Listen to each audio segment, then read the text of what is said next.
네, 여러분 안녕하십니까? 안보실장 위성락입니다. 여러분들 주말인데도 고생이 많으십니다. 대통령님께서 G7에 가시기 때문에 관련 사항을 좀 말씀드리기 위해서 나왔습니다. 우선 참석의 의의에 대해서 좀 말씀을 시작하겠습니다. 지금 취임 후 10여일 만에 G7 참석을 위해서 6월 16일부터 1박 3일간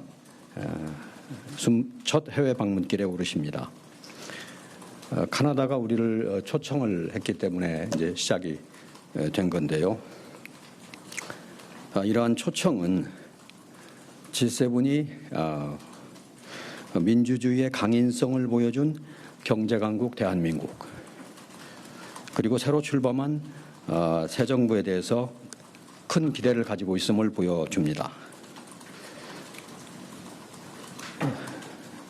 기본적으로 이재명 정부는 이번 G7 참석을 계기로 글로벌 번영에 기여하는 외교를 다하면서 한 G7 파트너십 강화를 추진해 갈 겁니다. 조금 세부적으로 말씀을 드려보겠습니다. 이 대통령께서 첫 외교 일정으로 G7 정상회의에 참석하는 것은 여러 가지 의의를 갖는데 한 4가지 정도로 정리를 해볼 수 있습니다. 하나는 지난번에 계엄 위기로 한국의 민주주의가 위기에 처했습니다. 그런데 그 위기를 지금 극복을 하고 민주 한국이 돌아왔다 라는 메시지를 국제사회에 알리는 첫 국제 무대가 될 겁니다. 한국 민주주의의 회복을 널리 알리는 의미가 있겠습니다. 둘째로는 이번 정상회의 참석이 지난 6개월여간 멈춰섰던 정상외교의 공백 상태를 해소하고 정상외교의 복원을, 재가동을 알리는 출발점이라고 할 수 있겠습니다. 정상외교의 복원을 의미한다고 하겠습니다.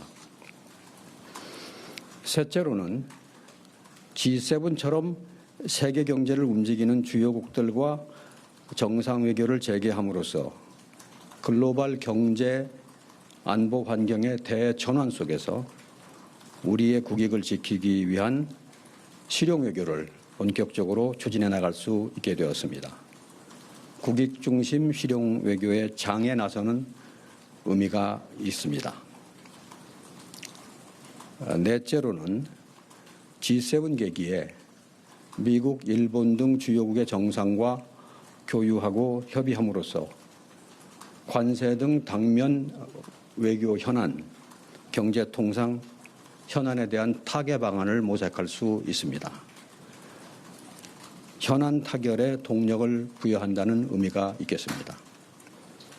요약을 하면은 민주주의와 외교, 경제 통상 영역에서의 복원을 바탕으로 실용 외교를 적극 추구하는 계기라는 의미가 되겠습니다. 그러면은 이제 우리가 초청받은 G7 정상회의 자체에 대해서 몇 가지 소개 말씀을 드려보겠습니다.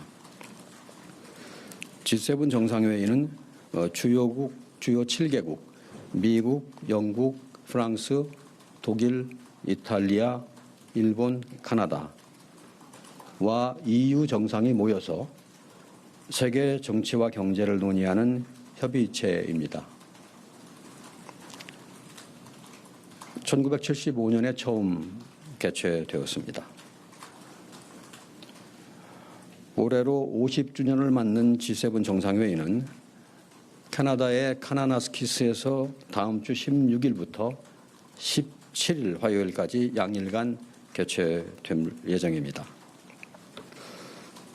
이번 G7 정상회의에서는 의장국 캐나다의 주도 아래 공동체의 안전 및 세계 안보의 증진, 또 에너지 안보와 디지털 전환을 통한 번영의 창출, 그리고 미래를 위한 파트너십 투자 주제로 글로벌 도전 과제에 대한 논의가 이루어질 것입니다.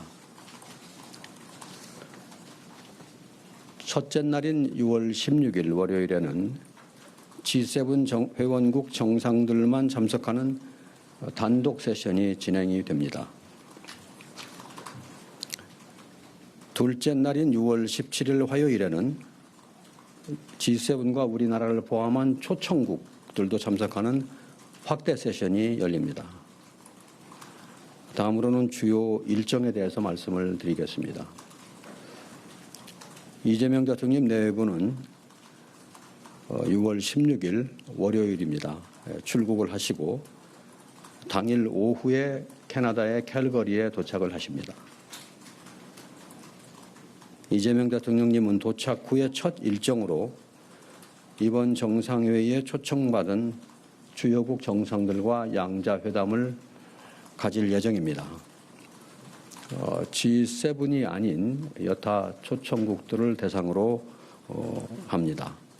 지금까지 몇몇 국가들과 회담 일정을 조율하고 있습니다만 구체 사항은 확정이 되는 대로 다시 말씀을 드리겠습니다.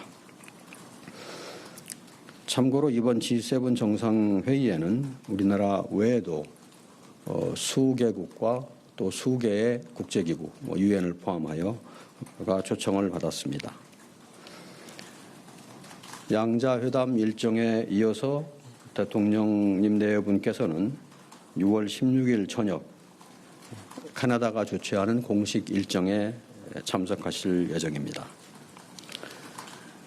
다음 날인 6월 17일 화요일 오전에 대통령께서는 캘거리에서 약 100km 떨어져 있는 카나나스키스로 이동을 하십니다. 그래서 G7 정상회의 일정에 참여하시게 됩니다. 초청국 공식 환영식을 시작으로 G7 및 초청국 정상들과 기념 촬영에 이어서 확대 세션에 참석하실 예정입니다. 우리 정상이 참여하는 G7 정상회의 확대 세션은 에너지 안보를 주제로 업무 오찬을 겸해서 진행이 됩니다. 이재명 대통령께서는 이번 세션에서 에너지 공급망 다변화와 AI 에너지 연계를 주제로 두 차례 발언하실 예정입니다. 이재명 대통령은 각각의 발언에서 안정적인 에너지 시스템과 공급망 안정화 협력을 위한 우리의 노력과 비전을 제시하고 AI 시대를 맞아서 안정적인 글로벌 AI 생태계 구축과 AI 혁신 혜택 확산을 위한 대한민국의 역할을 설명하실 것입니다. 확대 세션 참석 전후에 G7 회원국을 포함해서 주요국 정상들과 양자회담을 가질 예정입니다. 현재 여러 나라들과 양자회담 일정을 조율하고 있습니다. 그런데 다자회의의 유동적인 특성상 세부 조율이 계속되고 있기 때문에 이 자리에서 국가명 등을 구체적으로 말씀드리기는 어려운 사정에 있음을 양해하여 주시기 바랍니다. 6월 17일 오후에 대통령님께서는 카나나스키스에서 일정을 마치고 다시 캘거리로 이동을 해서 귀국을 하게 됩니다. 서울에 도착하면 6월 18일 늦은 밤이 될 것입니다. 그러면 이번 G7 정상회담 참석의 기대 성과에 대해서 말씀을 드리겠습니다. 이번 회의는 세계 경제를 선도하는 주요국 정상들이 모이는 회의라는 점에서 국익 중심 실용 외교의 첫걸음을 내디딜 수 있는 좋은 기회가 될 것입니다. 무엇보다도 대통령님 취임 후에 10여일 만에 주요국 정상들과의 대면을 통해서 조기에 신뢰관계를 구축할 기회를 갖게 된다는 점에서 매우 시의적절하다고 할 수 있습니다. 세계 경제 대국 정상들과의 교류는 우리 경제가 어려운 상황에서 우리의 기업 활동은 물론 민생 회복과 경제 살리기에 기여할 것으로 기대가 됩니다. 또 여러 양자 회담을 통해서 국익과 실용의 관점에서 주요국과의 우호 협력을 강화하는 동시에 통상, 무역 등 현안 논의에서 진전을 이루는 기회를 갖게 될 것입니다. 마지막으로 G7 정상회담 참석을 통해서 에너지 공급망과 AI 등 글로벌 현안 논의에 적극 참여함으로써 명실상부한 G7 플러스 국가로서의 대한민국의 위상을, 국제적인 위상을 공고히 하는 효과가 있을 것으로 기대가 됩니다. 제가 모두에 드리는 말씀은 여기서 마치고